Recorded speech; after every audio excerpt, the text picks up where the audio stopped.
The security services truck pulled into my driveway at 9:15 that night. 4 men in matching uniforms, dark sky overhead, smell of coming rain mixing with diesel fumes. I was out by the pool, adjusting the last LED fixture. 6 lights total, all pointed at the water, all required by federal law. Nancy Whitmore stepped out behind them, white suit, perfectly pressed, vice president of the Homeowners Association. Her smile didn't reach her eyes. "Mr. Griffin," she said, "you've had 3 notices. Those lights are a violation." I stood up slow. My knees aren't what they used to be. 61 years old, and every one of them shows up when you need to move fast. Federal Aviation Administration says different. I held up my folder. Blue logo on the front, papers inside going back 6 months. I'm under the approach path, 2 miles from Mid-Lake Regional. These lights stay on. One of the security guys stepped forward. Big arms, small brain. FAA doesn't run this neighborhood. Thunder rolled across the lake behind us. You could feel it in your chest. Nancy tilted her head. "We've been very patient, Mr. Griffin, but rules are rules." That phrase. You ever notice how people who love power always hide behind rules? If you're watching Karenology, you know what I'm talking about. It's never about safety. It's never about the community. It's about control. I've been around long enough to know when someone's playing a game. And this was a setup. "These lights aren't decorative," I said. "They're obstruction markers. Pilots need them." "We have statements from 3 pilots," Nancy said, pulling out a folder of her own. "They say the lights aren't necessary." I knew those names before she showed me. 2 of them don't even fly into Mid-Lake. The 3rd one, Tommy Garrett, I trained him myself before he got fired for showing up drunk. 3 years ago. His signature looked recent. "They forged documents," I said. She smiled wider. "That's a serious accusation." The rain started. Light at first, just a whisper on the concrete. One of the security guys shifted his weight, hand on his radio. "You have 48 hours, Nancy said. "Turn off the lights or we turn off your power." They left, all 4 vehicles pulling out together like a little parade. I stood there in the rain, watching their taillights disappear down the street. My phone buzzed. Text from my daughter Emily, first message in 4 years. "Dad, I saw the news. Please don't do this." I put the phone down, looked at the lights reflecting off the water. 6 points of white against the dark. You want to know something? I spent 30 years as an FAA safety inspector. I checked planes, I checked procedures, I checked pilots, and I missed something. One time. Just once. 9 people died when that cargo plane went down. Structural defect I should have caught, should have seen. The investigation cleared me, technically, but my career ended that day anyway. I moved out here to Mid-Lake 3 years ago. Small house, small life. Consulting work for private pilots. Nothing fancy.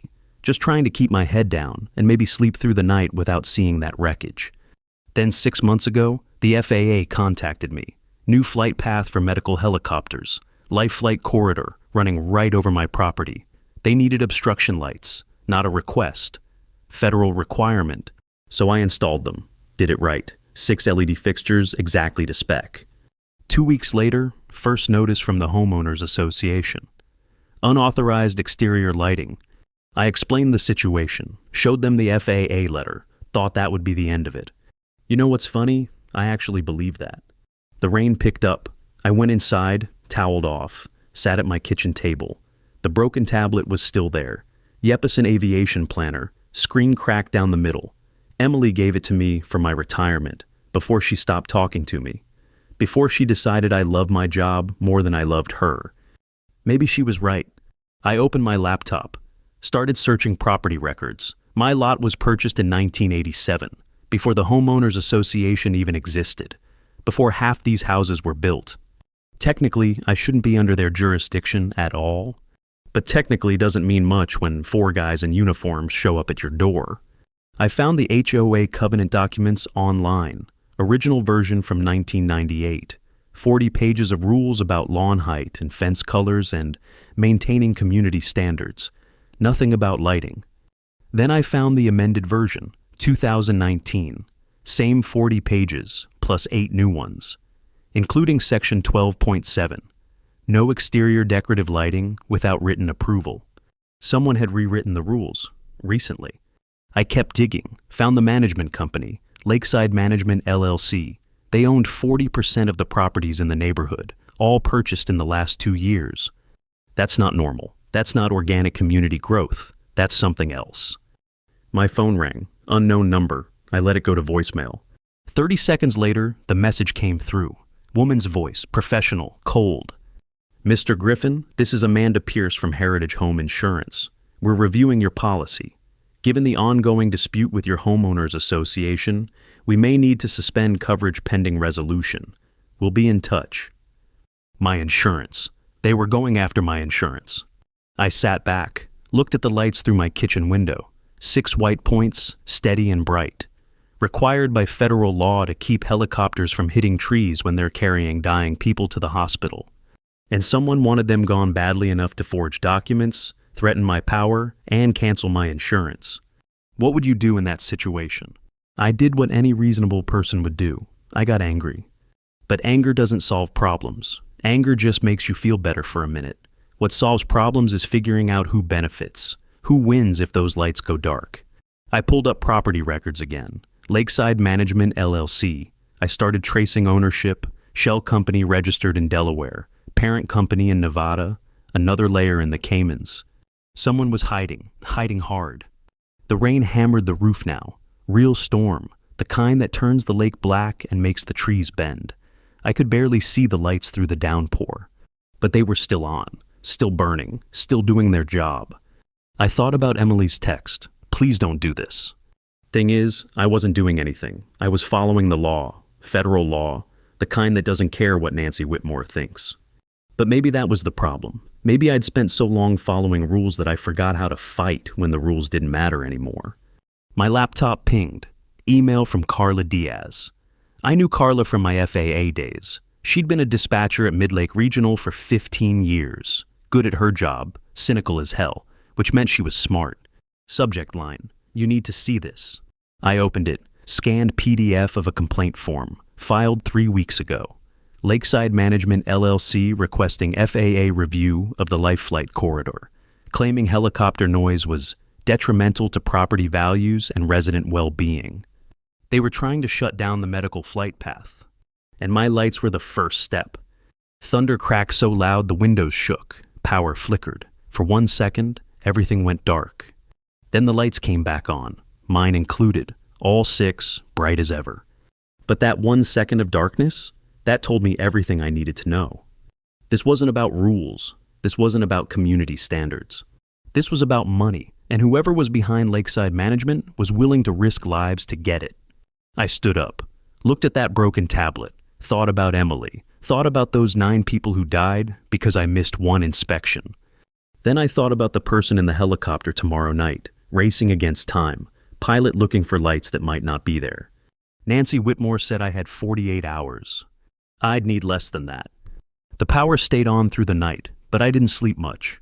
By 6 a.m., I was on the phone with the county planning office, closed weekends, left a message. Called the FAA regional office, got an answering service, left another message. Called Carla Diaz directly. She picked up on the 3rd ring. Sam, you know what time it is?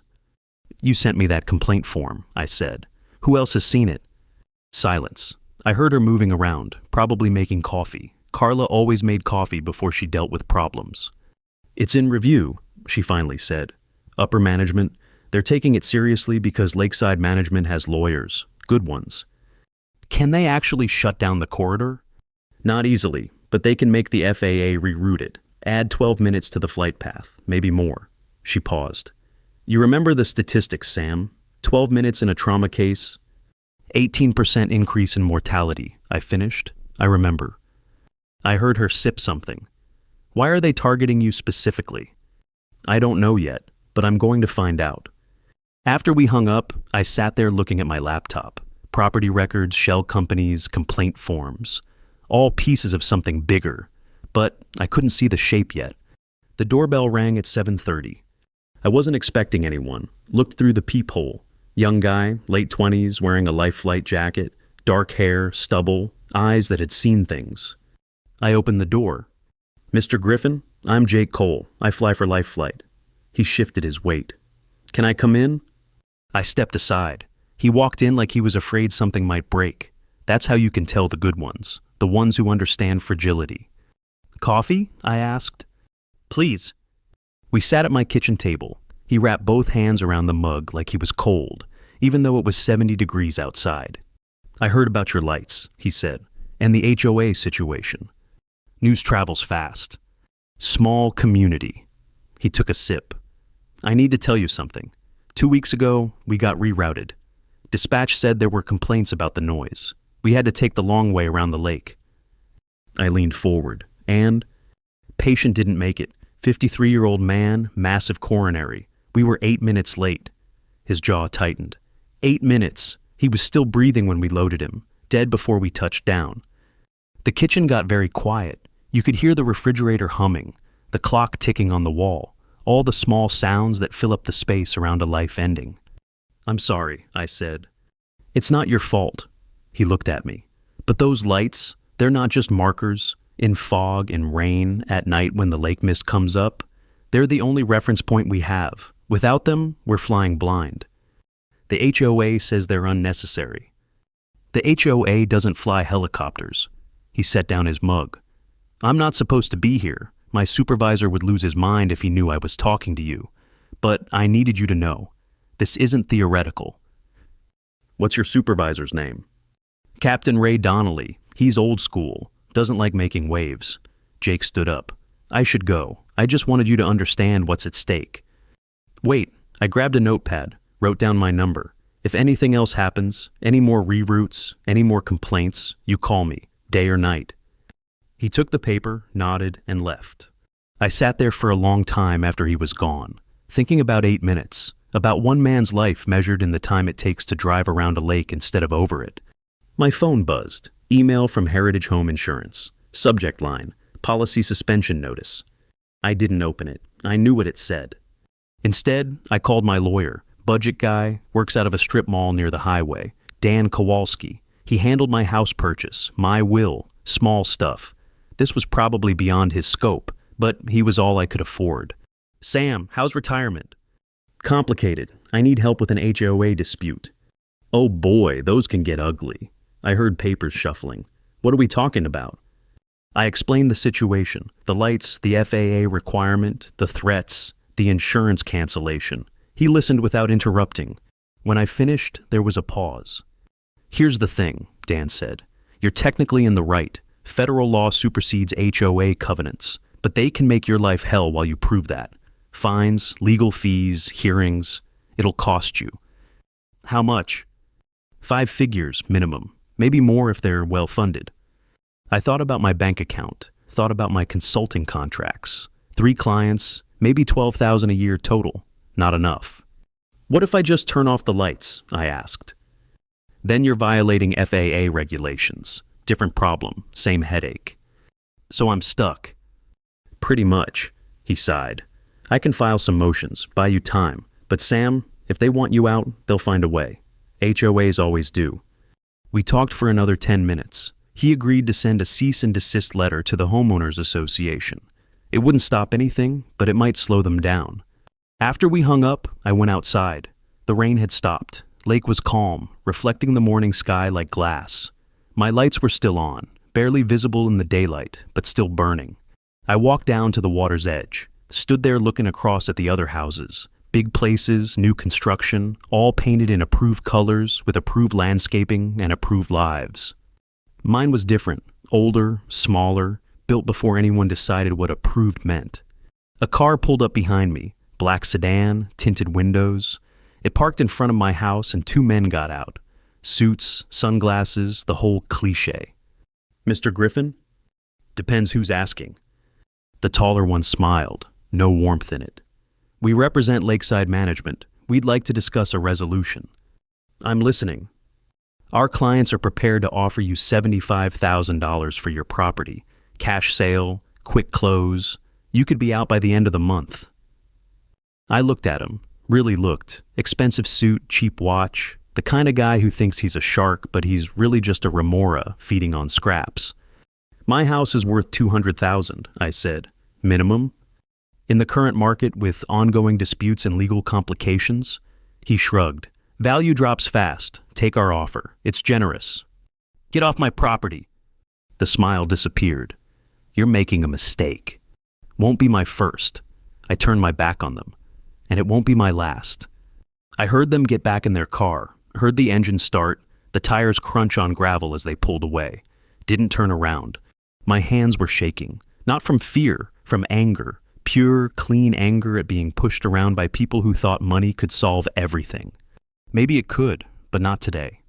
I went back inside, opened my laptop, started searching Lakeside Management LLC again, deeper this time, found the property purchases, 40 houses in the last 2 years, all bought below market value, all from people who chose to sell. Pattern recognition. That's what made me good at my old job, seeing the thing that doesn't fit, the anomaly that means something's wrong. This was wrong, all of it. I pulled up a map of the neighborhood, marked the houses Lakeside owned. They formed a cluster on the north side, right where the flight corridor passed overhead. If they owned enough properties, they could control the HOA board, make the rules, force out anyone who didn't comply. Then reroute the helicopters, remove the noise problem, and flip the properties for triple the price. Smart, ruthless, and completely legal, as long as nobody looked too close. I was looking close now. My phone rang. Dan Kowalski. Dick, Sam, we have a problem. They just filed for an emergency injunction. Hearing's on Monday. They're claiming your lights are a safety hazard. That's insane. I know, but the judge might not. If they have expert testimony, affidavits, documentation. He trailed off. We need to be ready. I'll be ready. But I wasn't sure what ready meant anymore. I'd spent my whole career following procedures, trusting the system, believing that doing the right thing was enough. Now the system was being used against me, and doing the right thing just made me a target. I looked at the broken tablet on my table, thought about Emily, thought about the last thing she said to me before she stopped calling. You care more about being right than being happy, Dad. Maybe she was right. Maybe I did. But when being right means someone lives and being wrong means they die, what choice do you really have? The lights outside flickered once, just once, like a heartbeat skipping. Then steady again. 48 hours, Nancy Whitmore had said. I'd used up 12 of them. Monday morning came too fast. The emergency hearing was set for 2 p.m. at the county courthouse. Dan Kowalski met me in the parking lot, carrying a briefcase that looked older than both of us combined. They brought 3 lawyers, he said, and an expert witness. Who's the expert? Dr. Philip Chen, ophthalmologist, going to testify about the dangers of bright lights near residential areas. Dan wiped his forehead. Sam, I'm going to be honest. This doesn't look good.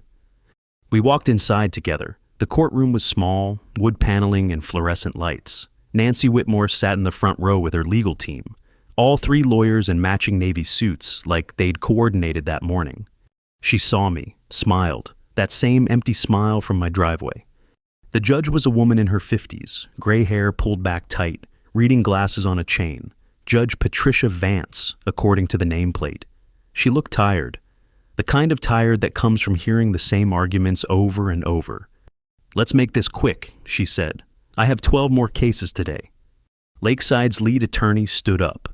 A young guy, maybe 35, perfectly styled hair. Your Honor, we're seeking an emergency injunction against Samuel Griffin requiring immediate removal of 6 high-intensity LED fixtures installed without HOA approval. These lights pose a documented hazard to community well-being. He presented his evidence, photos of my lights taken at night. They looked brighter than they actually were, probably edited. Affidavits from 3 neighbors claiming sleep disruption, headaches, decreased property values. Then Dr. Chen took the stand. Prolonged exposure to high-intensity LED lighting can cause retinal stress, circadian rhythm disruption, and increase the risk of migraines, he said.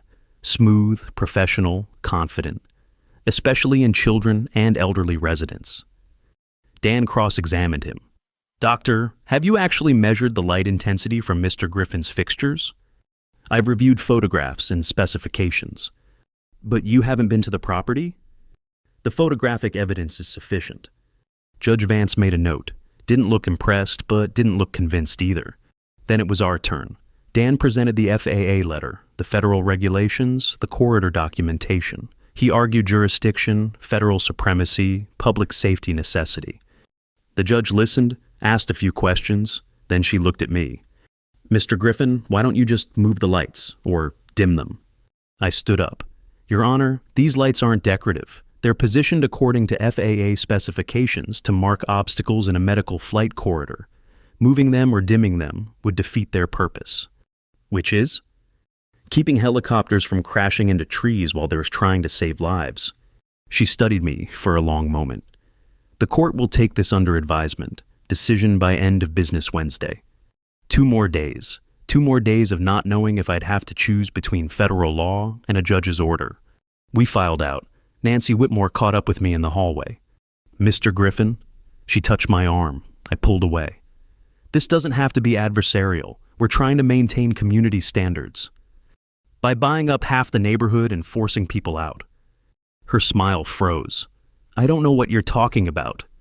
"Lakeside Management, 40 properties, all purchased below market value from people who mysteriously decided to sell." I stepped closer. "What's the end game, Nancy? Flip the whole neighborhood once you kill the flight corridor?" "You're paranoid." "Am I, or am I just paying attention?" She turned and walked away. Her lawyers followed like ducklings. Dan touched my shoulder. "That wasn't smart." "Probably not." I watched them disappear around the corner. But it felt good. I drove home through lunch hour traffic. My phone rang twice, both times unknown numbers. I let them go to voicemail. When I pulled into my driveway, there was a man sitting on my front steps. Older guy, maybe 70, white beard, flannel shirt despite the heat. He stood up when he saw me. "You Sam Griffin?" "Yeah." "Martin Gray. I live 4 houses down." He gestured vaguely south. "Used to work for the county as a hydrologist. Been watching what's happening with your lights." "Watching from a distance, I take it." He smiled, embarrassed. "I signed one of those affidavits, the one about property values." He looked at his shoes. "They paid me $500, said it was just a formality." "Why are you telling me this?" "Because my well ran dry this morning." He met my eyes. "And I started thinking about Nancy Whitmore's new addition. The one she's been building since March. Big excavation up on the hill behind her place. I remembered seeing construction equipment. Hadn't thought much about it at the time." "What about it?" I pulled the permit. No environmental impact assessment, no water table study, nothing. He pulled out a folded paper from his back pocket. "They dug right through the aquifer that feeds 6 houses on this street, including mine." I took the paper, county permit application, approved with a rubber stamp signature. Building inspector's name was barely legible. "You think this is connected?" "I think Nancy Whitmore and her friends don't care who they hurt, as long as they get what they want." Martin shifted his weight. "I also think I was wrong to take their money, so I'm here to help, if you'll have me." Have you ever had someone surprise you like that? Just when you think everyone's against you, someone steps up. Not because they have to, because they should. "I'll have you," I said. "Come inside." We spent the next 2 hours going through everything. Martin brought maps of the water table, historical property records, permits, and applications. He showed me how Lakeside's purchases clustered around the flight corridor, how Nancy's construction just happened to disrupt water access to properties they wanted to buy. "It's a squeeze play," Martin said. "Make life uncomfortable enough, people sell cheap, then flip it once the noise problem goes away." But the noise problem only goes away if the corridor gets rerouted, which only happens if there's a credible complaint, which requires evidence that the current path is problematic. He tapped my lights on the map. "Your lights are evidence of the flight path. Remove the lights, the path becomes theoretical. Theoretical is easier to challenge." The pieces were falling into place, ugly pieces, forming an uglier picture. "How do we prove this?" Martin pulled out his phone. "I still have friends at the county. Let me make some calls." While he talked, I opened my laptop, started building a timeline. Property purchases, permit applications, HOA complaints, insurance cancellations. Everything connected, everything pointing toward one conclusion. Lakeside Management wasn't just a real estate company. They were running an operation. A legal operation, technically, but ugly enough that sunlight would hurt. My phone buzzed. Text from Jake Cole, the life flight pilot. "We got rerouted again. 3rd time this month. Carla says the complaints are piling up. They're going to make it permanent soon." I texted back, "How soon?" "End of the week, maybe sooner." Martin hung up.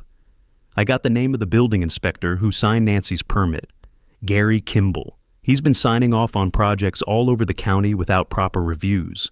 My friend says there's already been internal complaints. Can we use that? Maybe, if we can connect him to Lakeside Management. He stood up. I'm going to talk to some other neighbors, see who else has been squeezed. You keep digging on the corporate side. After he left, I went back to work, found Lakeside's business filings, found the registered agent, found the parent company in Nevada. Then I found something else, a name buried in the corporate documents, Mark Stevens. I knew that name. Mark Stevens worked with me at the FAA. Not a friend exactly, but someone I'd trusted, someone I'd trained, someone who took early retirement 5 years ago to pursue consulting opportunities. I called him. He picked up on the second ring. "Sam Griffin, it's been a while."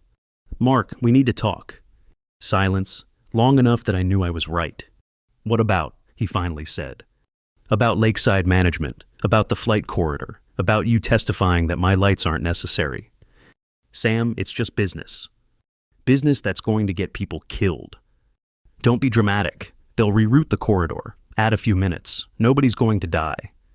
"Someone already did, 2 weeks ago. 8 extra minutes. He didn't make it." More silence. I heard him breathing, heard something in the background. Maybe regret, maybe just calculation. "I'm sorry about that," he said, "but it doesn't change the situation. The community has rights. The corridor is disruptive. The community is a shell company squeezing out residents so they can flip properties. You can't prove that." "Not yet." I looked at my screen, at all the documents and maps and connections. "But I'm getting close." He hung up. I sat there in my kitchen, surrounded by evidence that nobody would care about. Because the truth was, I was one man with a budget lawyer, going up against people with money and connections and no moral compass. My lights flickered again, longer this time. 3 full seconds of darkness before they came back. Someone was testing the electrical system, seeing how easy it would be to cut my power. The answer was very easy. I had until Wednesday for the judge's decision, until Friday before the corridor got rerouted permanently, and every hour the pressure increased. Legal, financial, social, now physical. Martin Gray had asked if he could help, but helping me meant making himself a target. Jake Cole was already risking his job just talking to me. Dan Kowalski was in over his head. I was alone in this, the way I'd been alone when I missed that inspection, the way I'd been alone when my daughter stopped calling. You ever feel like the world just stops turning? Like you're standing still while everything moves around you, and you can't figure out how to get back in step? That's where I was, standing in my kitchen with broken pieces of a puzzle I couldn't solve, watching my lights flicker like a countdown timer, and wondering if being right was worth being destroyed. Wednesday morning, Judge Vance issued her ruling. Temporary injunction denied. My lights could stay on, pending a full hearing scheduled for next month. I should have felt relieved. Instead, I felt like I'd won a battle in a war I was losing. Dan called at 9. "It's a good sign, Sam. She's taking the federal regulations seriously." "That just means they'll escalate." "Try to stay positive." But positive wasn't in my vocabulary anymore, not after 30 years of inspecting things that could kill people if you got it wrong. You don't stay positive in that job, you stay vigilant. By noon, I found out what escalation looked like. Social media erupted. Facebook, Twitter, local community boards. Someone had created accounts in my name, posting aggressive threats toward Nancy Whitmore and the HOA board. Dozens of posts, all using photos scraped from my consulting website. "That's him," one comment read. "The inspector who killed 9 people. Now he's threatening us." Another, "He's unstable. Someone needs to do something before people get hurt." My phone started ringing. Clients canceling contracts. 3 in 1 hour. That was $12,000 gone. My entire consulting income vanished. Then my bank called. Someone had reported suspicious activity on my account. They were freezing my assets pending investigation. "Investigation of what?" I asked. "We can't discuss specifics, Mr. Griffin. It's for your protection." My protection, right. I couldn't access my money, couldn't prove the social media accounts weren't mine, couldn't stop people from believing I was dangerous. Martin Gray showed up at 2 p.m. He looked shaken. "Someone broke into my truck last night, stole my laptop.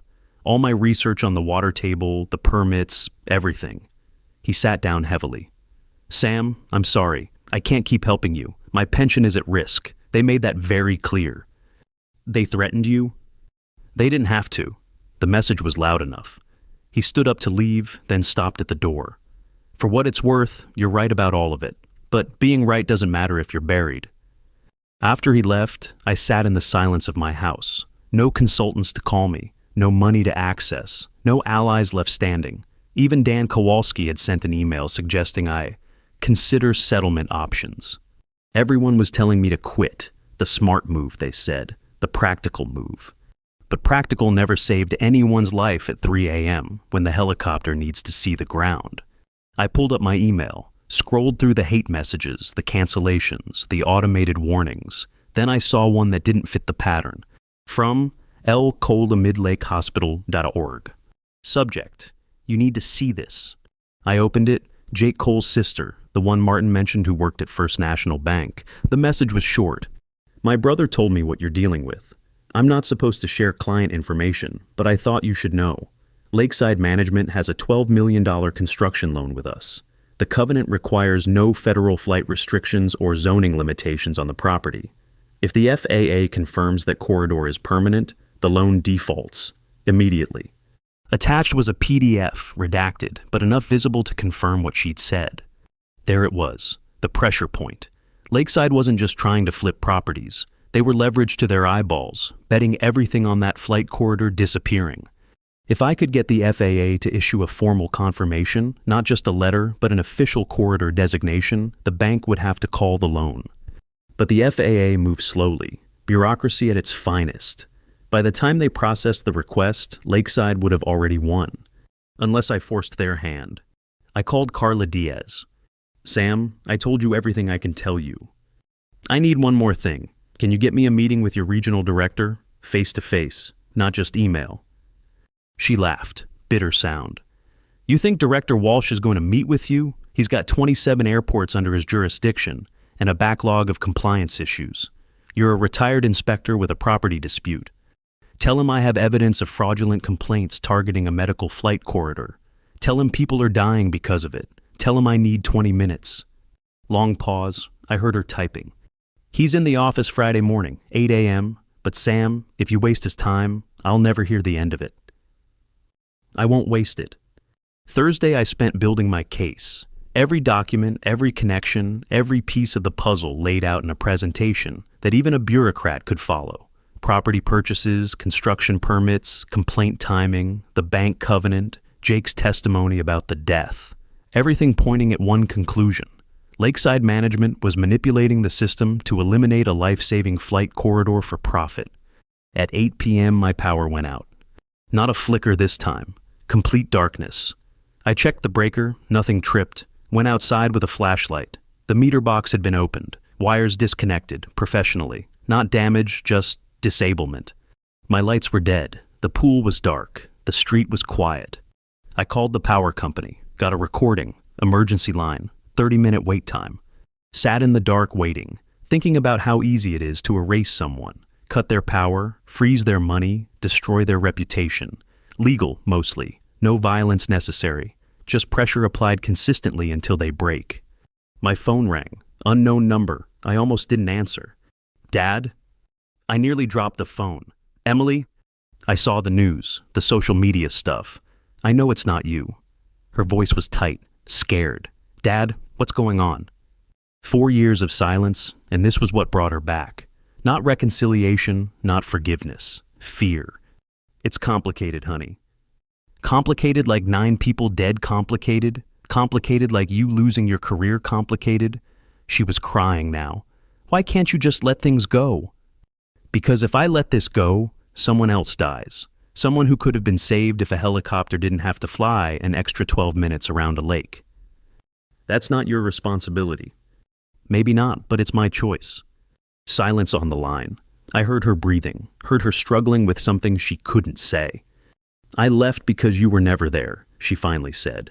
Every birthday, every graduation, every moment that mattered, you were working, inspecting, checking, making sure everything was perfect. But you weren't perfect, Dad. You missed things. And when you did, You disappeared into guilt instead of being with us." The words hit like hammer blows, each one true. "You're right," I said. "I wasn't there. I failed you. So why are you doing this? Why are you choosing this fight over everything else?" I looked out the window at my dark pool, at the space where the lights should have been burning. "Because this time, I can see what's going to happen," I said. "This time, I know what I'm missing, and I can't walk away from that. Not again." She was quiet for a long time. "I wish I could help you." "You just did." After we hung up, I sat there in the dark. Power company called back. They'd send someone in the morning. Couldn't do anything tonight.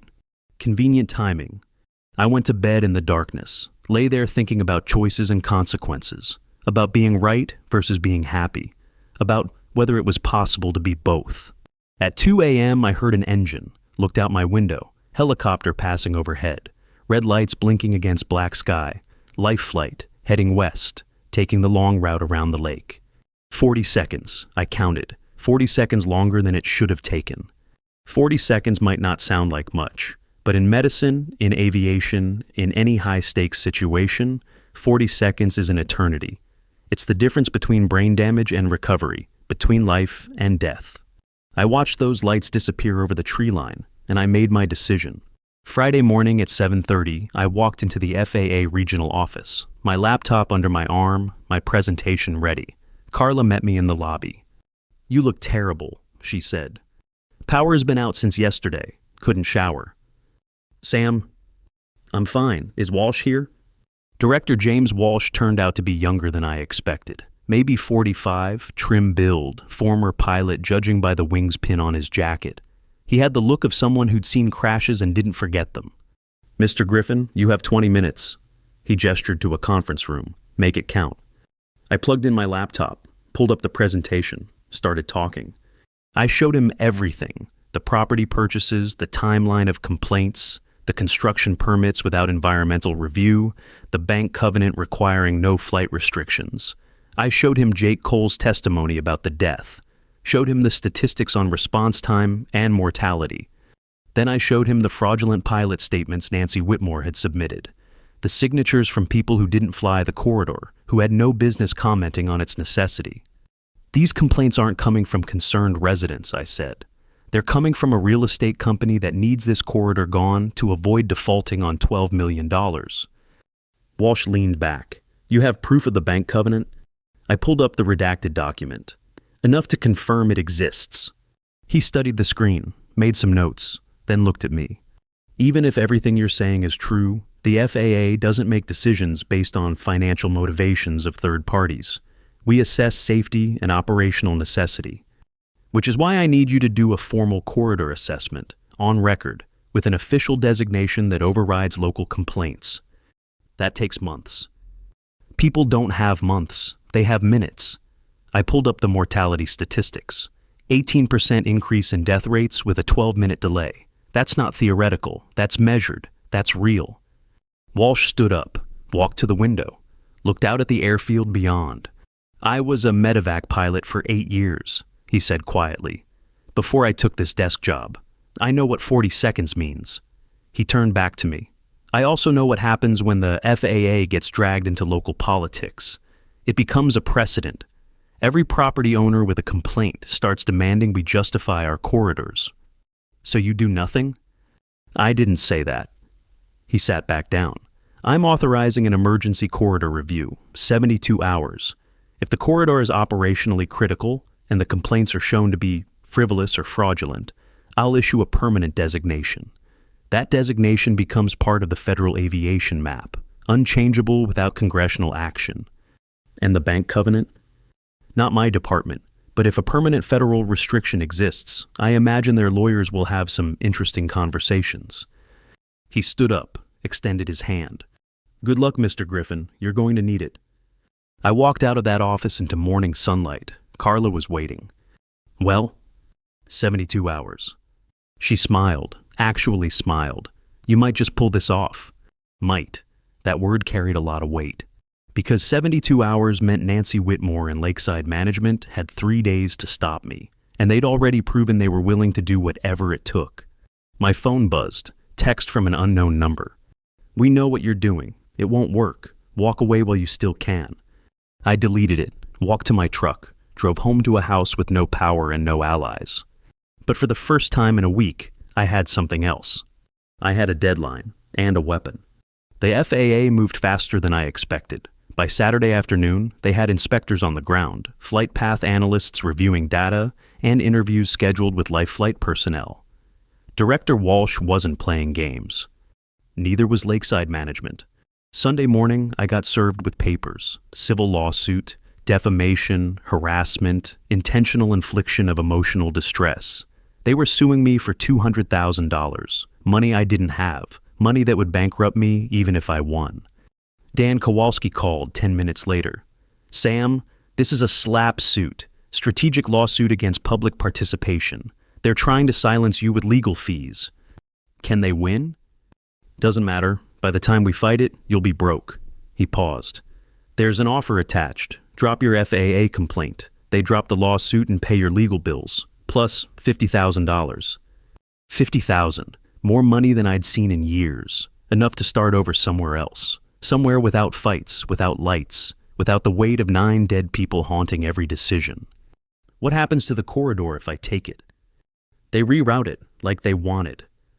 And the next person who needs life flight? Silence on the line. "Tell them no," I said. "Sam, tell them no." I hung up, sat there in my still powerless house, eating cold cereal in the dim light filtering through the windows. The broken tablet was on the table, Emily's last gift before she left. I picked it up, looked at the cracked screen. "You care more about being right than being happy, Dad." Maybe I did, but happiness built on someone else's death wasn't happiness. It was cowardice dressed up as peace. Monday afternoon, the FAA released their preliminary findings. The corridor was operationally critical. Complaints showed signs of coordination and potential fraud. They were recommending permanent federal designation. My phone exploded. Jake Cole texted, "You did it." Carla Diaz called to say Walsh was impressed. Even Martin Gray sent a message. "I'm sorry I bailed. You were right." But the real explosion came from Lakeside Management. By Tuesday morning, they had filed for an emergency stay, found a federal judge willing to delay the FAA's designation pending further review of local impact. That bought them time to pressure, time to negotiate, time to find another angle. Nancy Whitmore called me directly. "Mr. Griffin, this has gone too far. We're prepared to make a final offer." "I'm listening." $100,000, full settlement. You keep your lights, we withdraw all legal action, and you sign an agreement not to interfere with future HOA decisions. 100,000, life-changing money, retirement money, money that would let me disappear into some quiet place and forget about all of this. "What about the corridor?" I asked. "The corridor stays. We'll withdraw our complaints." "And your bank loan?" Silence. Then, "That's not your concern." "It is, if you're lying to me. If the corridor stays permanent, your loan defaults. $12 million. You'll lose everything." I let that sink in. "This isn't about settlement. You're desperate." She hung up. Wednesday morning, I woke up to my power restored. No explanation, just suddenly working again. My lights blazed against the early dawn, 6 points of white reflecting off still water. I made coffee, real coffee, hot and strong, stood at my window watching the lake turn gold with sunrise. My phone rang, number I didn't recognize, but I answered anyway. "Mr. Griffin, this is Lisa Cole, Jake's sister, from the bank." She sounded nervous. "I shouldn't be calling you. I could lose my job." "What's wrong?" "Lakeside Management came in yesterday. Emergency meeting with our loan committee. They're trying to restructure the covenant, remove the federal restriction clause before the FAA designation becomes official." "Can they do that?" "Legally, maybe, but it requires unanimous committee approval. And one of our members is..." She hesitated. "He lost his daughter 2 years ago.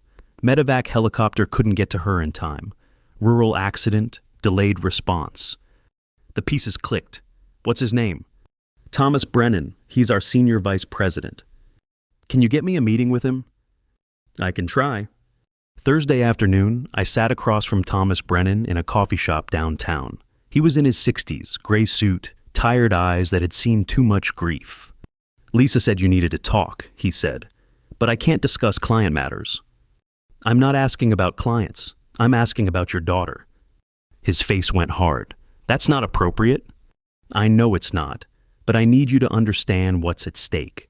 I pulled out my laptop, showed him the statistics, the flight paths, the mortality rates, the 8-minute delay that killed a man 2 weeks ago. Lakeside Management is trying to eliminate a medical corridor so they can flip properties. If they succeed, more people die. People like your daughter. He stared at the screen for a long time. Why are you telling me this? Because tomorrow you vote on their covenant restructure, and I need you to vote no. If I vote no, the loan defaults. The bank could lose millions. If you vote yes, how many daughters die next year? How many fathers get that phone call? I closed my laptop. I'm sorry about your loss. I've carried my own guilt for a long time. 9 people died because I missed something. I can't bring them back, but I can stop this. He didn't say anything, just stood up and walked out. I sat there alone, coffee getting cold, wondering if I'd just made everything worse. Friday morning at 8 a.m., Lisa Cole called. The vote was 4-1 against restructuring. Lakeside's loan is in default effective immediately. I couldn't speak. My boss voted no, she continued. Thomas Brennan, he gave a speech about community responsibility and the cost of putting profit over people. It was intense. Thank you. Don't thank me. Thank Jake for dragging me into this mess. She laughed, but it sounded like relief. Good luck, Mr. Griffin. By noon, the news spread. Lakeside Management in default, properties going into receivership, Nancy Whitmore resigning from the HOA board. The real estate scheme collapsed like a house built on sand. Friday afternoon, the FAA issued permanent corridor designation. Federal law, permanent record, unchangeable without congressional action.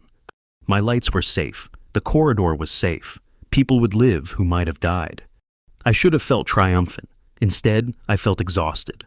Dan Kowalski called with the final tally. Legal fees, $8,000. Lost consulting income, $12,000. Emotional damage, incalculable. But you won, he said. That's worth something. Yeah. Hey, Sam, are you okay? I will be.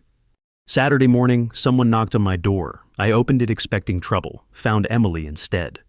She stood there on my porch, overnight bag in hand, looking nervous. I thought you might need some company, she said, after everything. I couldn't speak, just pulled her into a hug that lasted too long and not long enough. We spent the day together. I showed her the lights, explained the whole situation. She listened without judging, without telling me I was crazy for fighting so hard. You were right, she said finally, about being there, about seeing what's going to happen and not walking away. I was wrong about a lot of other things. Yeah, but maybe we both were. She looked at the lake, at the lights reflecting on water. I'm not saying we're fixed, Dad, but I'm saying I'm here. That's a start. That's more than a start. That evening, I stood outside watching the sun set.